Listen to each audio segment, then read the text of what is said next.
Now we'll start the P block elements. So P block elements, we have got group 15, group 16, group 17 and 18.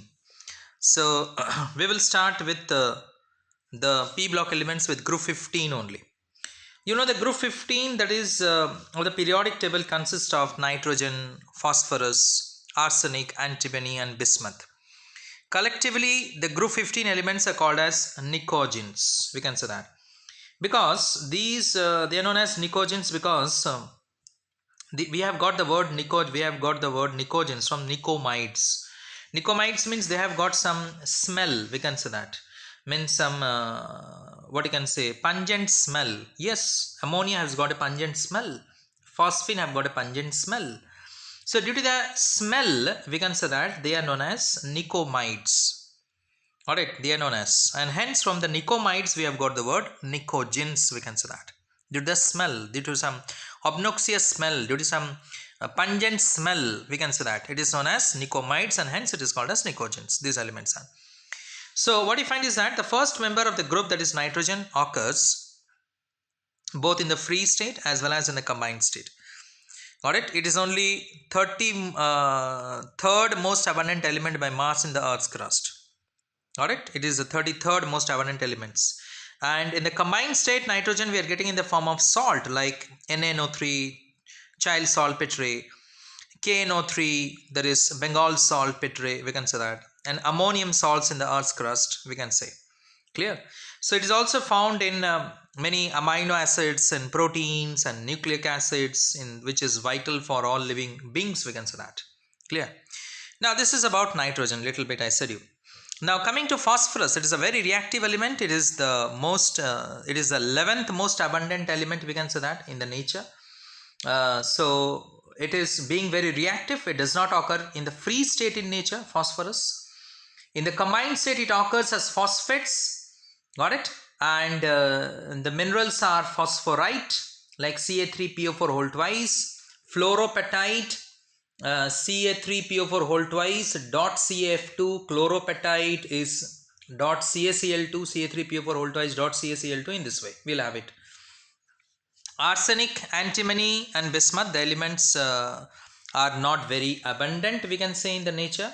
They mostly occur as sulfides like arsenical pyrites, FeASS, then As4S6, then COASS, and nickel glans NiASS. Antimony is found in the name of stibnite, Sb2S3.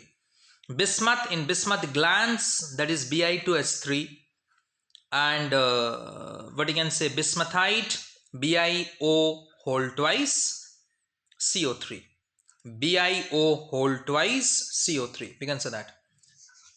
In this way, that is, arsenic, antimony and bismuth are not much abundant in nature. They mainly occur as sulfides, carbonate and so on, we can say that. So moving to the physical properties or the characteristics, we can say that the nitrogen is a gas while phosphorus is an easily vaporizable solid. The rest of the members of the groups are solids. Got it? So to say, the atomic radii of group 15 elements are smaller than those of the elements of the group 15, and the atomic radii increases on moving down the group. Alright? On moving down the group, the atomic radii increases, we can say that. Clear? So that is, you know that why it is atomic radii increases, because number of shells increases. Nitrogen, phosphorus and arsenic forms negative ions of the type M3-, while antimony and bismuth forms positive ions of the type M3+. Note it. In case of ionic radii, nitrogen, phosphorus and arsenic forms negative ions of the type M3-, while antimony and bismuth form positive ions of the type M3+. The ionic radii of negative ions are larger, while those of positive ions are smaller than the corresponding atomic radii, we can say that. Clear? Now, the density of the group 15 elements increases regularly on moving down the group, we can say that. On moving down the group.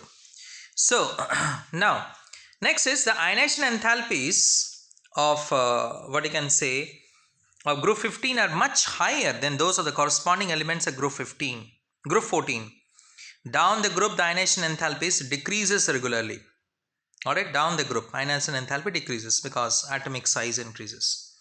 If you see the what you can say, the melting point and the boiling point, then the melting point first increase from nitrogen to arsenic and then decreases to bismuth.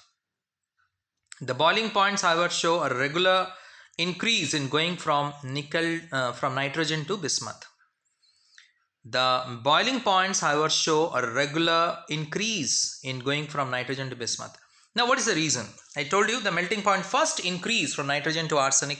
Then after that, what you find is that decreases to bismuth. Why it is so? Listen carefully.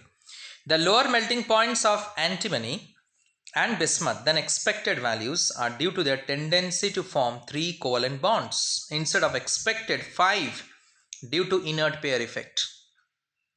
Again I repeat, the lower melting points of antimony and bismuth then the expected values are due to their tendency to form 3 covalent bonds instead of expected 5 due to inert pair effect. These results in the weakening of interatomic attraction and therefore in the lowering of their melting points. Since bismuth atom is larger in size than arsenic, the interatomic attraction forces is in bismuth are still weaker. Consequently, bismuth has lower melting point than that of arsenic. I hope you got it, this particular thing. So now what we find is that coming to the electronegativity, that is group 15 elements are more electronegative than group 14 elements. We know it because on moving from left to right, electronegativity increases. Alright, but there is a gradual decrease on moving down the group from nitrogen to bismuth. You know the atomic size increases for that reason. Now if you see the metallic character, that is if you see the metallic character, that is the elements of group 15 are less metallic than the corresponding elements of group 14. The elements of group 15 are less metallic than the corresponding elements of group 14. Alright, the metallic character increases on moving down the group. We know that. On moving down the group, metallic character increases, but non-metallic character decreases. Alright.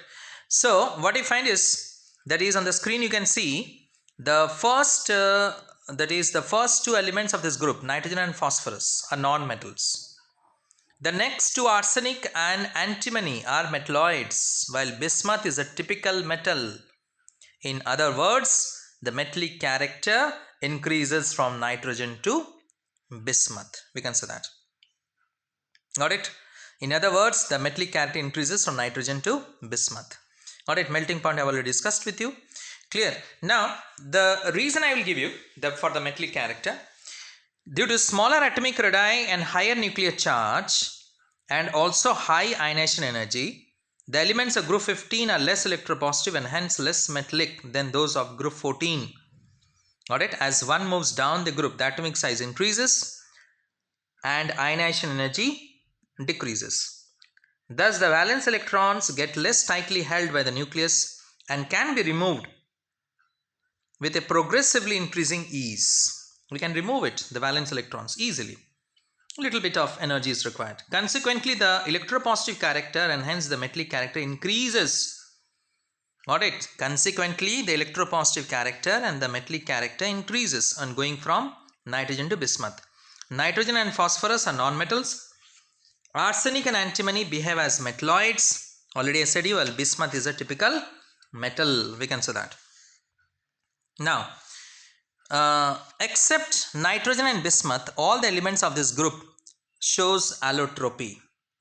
Got it? All the elements of this particular group, that shows allotropy except what you can say, nitrogen and bismuth. That is solid nitrogen, or to a certain extent, solid nitrogen, mind it, not gaseous nitrogen, means nitrogen not in the ordinary state. Got it? Solid nitrogen, because in the ordinary state nitrogen is a gas, isn't it? So solid nitrogen exists in 2 allotropic forms, alpha nitrogen having a cubic crystalline structure and beta nitrogen having a hexagonal crystalline structure. Mind it, this is for solid nitrogen I am speaking to you. Phosphorus exists in several allotropic forms like white phosphorus, red phosphorus, black phosphorus, and so on. We can say that. White, red and black phosphorus. Arsenic and antimony exist in 2 allotropic forms, that is yellow and grey phosphorus. You can see the diagram of this white phosphorus and red phosphorus. You can see the diagram of the white and red phosphorus. What's the difference in the structure of white phosphorus and red phosphorus? You can see that. Clear? Very clearly it is being shown. The white phosphorus is more reactive than red phosphorus because it has a monomeric tetrahedral structure having angular strain and requires less energy to break the bond. You can see on the screen, it's written there on the screen, you can see that. So you can see that phosphorus and you can see the allotropic form I have shown you. Now arsenic exists in 3 allotropic forms, namely grey arsenic, yellow arsenic and black arsenic. Got it? In terms of allotropy. Antimony also exists in 3 allotropic forms, namely metallic form, yellow or alpha antimony and explosive antimony. Alright, again I repeat, yellow or alpha antimony and explosive antimony, we can say that. Namely in the metallic form we can say that is antimony exists. Clear? So next is what you find is that is the oxidation state. If you say, then nitrogen forms N3 minus nitride ion and shows an oxidation state of -3 nitrides of some highly electropositive metals. You can see on the screen it is there, such as Mg3N2, Ca3N2, etc. The tendency of these metals to show -3 oxidation state decrease as we move down the group from nitrogen to bismuth due to gradual decrease in the electronegativity and ionization enthalpy. You know that when you come down the group, ionization energy decreases, electronegativity decreases, everything decreases, isn't it? Except the metallic, except the atomic size, which increases. Besides -3, nitrogen and phosphorus also shows oxidation state of -2 in hydrazine. Got it? Hydrazine NH2.NH2, where nitrogen shows an oxidation state of -2, and P2H4 when phosphorus shows in P2H4 respectively. Nitrogen also shows an oxidation state of -3, -1 in hydroxylamine NH2OH, but phosphorus does not. Alright. Now phosphorus does not. Now what you see is that that nitrogen shows an oxidation state of -3, -2, -1. Not higher oxidation state, that is 5 and all, we can say that 7, we can say that. No. Why? Except nitrogen, all other elements of the group possess vacant d orbitals in their valence shells. This is the reason I am giving you. Except nitrogen, all other elements of the group possess vacant d orbitals in their valence shells. Therefore, they can promote one of the ns2 electron pair to a vacant d orbital and acquire 5 unpaired electrons. For that reason, they show an oxidation state of +5. Other elements, we can say that is except nitrogen, because they have got vacant d orbitals. So the electrons can be promoted from ns subshell to the higher d subshell, we can say that. It can be promoted. But when there is no vacant d orbitals, then how it will be promoted? So it is possible in case of phosphorus. Alright, it is possible in case of phosphorus. It can be done, but not in case of nitrogen. So nitrogen does not show a higher oxidation state except 3 to 1, we can say that. Now electronegativity decreases on moving down the group. We know that. The group 15 elements exhibit an increasing tendency to exist in +3 and +5 oxidation state. Group 15 elements, listen carefully. By losing their valence electrons, the stability of the +3 oxidation state increases while that of +5 state decreases on moving down the group. Again I repeat, the stability of the +3 oxidation state increases while that of +5 decreases on moving down the group, we can say that. So this is due to inert pair effect, which involves the reluctance of ns2 electron pair to get excited and to take part in bond formation. Actually what happens is that when you write the electronic configuration, like what you find is ns2np3, correct? That is the outermost shell electronic configuration. Now p electron loses very easily, but s electron does not lose easily. It behaves like an inert gas, and hence it is known as inert pair effect, due to which +3 oxidation state is very common, but +5 is not common. It is uncommon in nature, we can say that. That's what I said you. So now coming to the what you can say, the preparations that we'll see it after some time. The preparation of red phosphorus. Still I have to say you a little bit about some of the properties, like group 15 elements, they show much lesser tendency for catenation. It is not there on the screen, I am saying you note it down. Group 15 elements show a much lesser tendency for catenation as compared to those shown by carbon.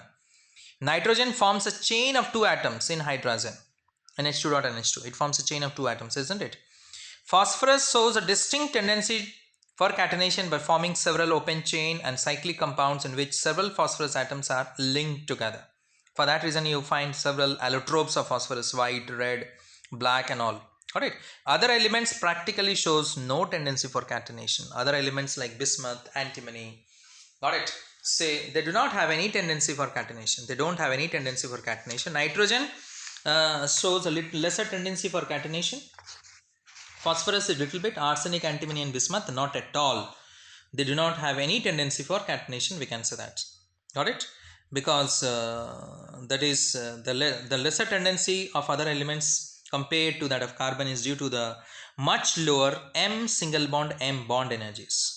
M single bond M bond energy. Due to this particular reason, we can say that. Now the group 15 elements also form hydrides like ammonia, NH3, phosphine, PH3, ASH3, arsine, SBH3, stibine or stibine, we can say that. BiH3 is bismuthine, we can say that. So the hydrides of the group 15 elements are covalent in nature and are formed by sp3 hybridization of the central metal atom. Alright, of the sp3 hybridization. The thermal stability of hydrides of group 15 elements decreases on moving down the group. That is, BiH3 is less stable than SbH3, then ASH3, then PH3, then NH3, we can say that. And ammonia is the most stable in nature and BiH3 is the least stable in nature.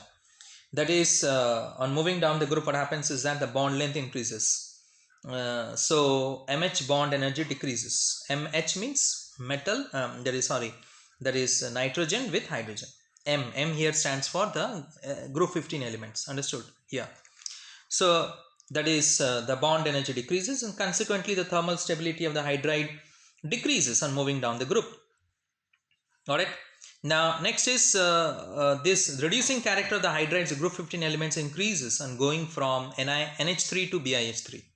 What I said, the reducing nature of these hydrides decreases on going down the group from ammonia to, that is BiH3, that is nothing but bismuthine, we can say that, BiH3. That is ammonia is the least reducing character and BiH3 is the maximum reducing character. That is ammonia, then phosphine, then arsine, then stibine, then bismuthine, we can say that. Clear? So the reason is that the thermal stability of the hydrides, the group 15 element, decreases in going from ammonia to BiH3. Therefore, the tendency to give off hydrogen, listen carefully, that therefore the tendency to give off hydrogen and to act as a reducing agent increases on moving down the group. On moving down the group, we can say that. Among the hydrides of group 15 elements, ammonia is able to form intermolecular hydrogen bond with itself as well as with water molecules, but no other elements. Alright, and due to this reason only, ammonia has got a higher boiling point than phosphine. Alright, the boiling points increases in going from arsine to BiH3, we can say that. Alright, the higher boiling point of ammonia is due to the presence of that is intermolecular hydrogen bonding, by which it forms association of molecules, which I have studied in the lower classes. But phosphine molecules do not form intermolecular hydrogen bonding, so hence it does not undergo association of molecule, due to which the boiling point is quite less. Now elements of group 15 also form two types of halides, that is trihalides and pentahalides. That is MX3 and pentahalides is MX5. We can say that. M here stands for, again I repeat, the group 15 elements. That is nitrogen, phosphorus, arsenic, antimony, bismuth. Altogether I am taking to be as M, capital M. So hence I said it forms MX3 trihalides and MX5 pentahalides. Like it can form NF3, NCl3, NBr3. It can form now nitrogen does not have valency of 5, you know that, I've already discussed with you. Then in terms of phosphorus, we have got PF3, PCl3, PBr3, Pi3, and in pentahalides it is PF5, PCl5, PBr5, Pi5, in this way, we can say that. Clear? Similarly, in case of arsenic, antimony, bismuth also same thing we are having. Clear? So now trihalides except BIF3 are predominantly covalent and have a pyramidal structure in the gaseous state. Alright, trihalides except BIF3 are predominantly covalent and have a pyramidal structure in the gaseous state. Now in pentahalides, nitrogen, the first member of the group, does not form pentahalides because I said you that it does not have vacant d orbitals. Due to the absence of vacant d orbitals, does not form. That is nothing but pentahalides, so to say. Clear? So this is about your, what you can say, some of the properties I discussed with you about the d block elements.